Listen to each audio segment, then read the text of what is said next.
తండ్రి వీరేమి చేయుచున్నారు వీరెరుగరు గనుక వీరిని క్షమించుము అన్న మాటలు మనకు విజ్ఞాపన ప్రార్థన కనబడుతుంది. అలాగనే బబులోనులోని జ్ఞానులందరినీ రక్షించుట కొరకు దే తన దేవుని దగ్గర దానియేలు విజ్ఞాపన ప్రార్థన చేశాడు. చదువుదాం.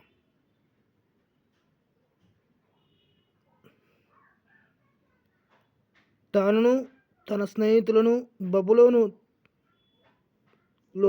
తక్కిన జ్ఞానులతో కూడా నశింపకున్నట్లు ఆ కళ యొక్క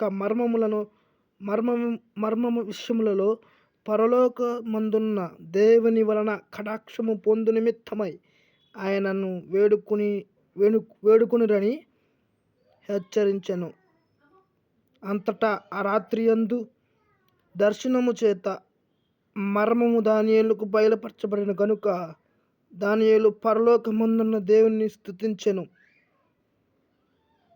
దానియేలు గ్రంథం 2:18-19 లైక్ చేయండి, షేర్ చేయండి, సబ్స్క్రైబ్ చేయండి.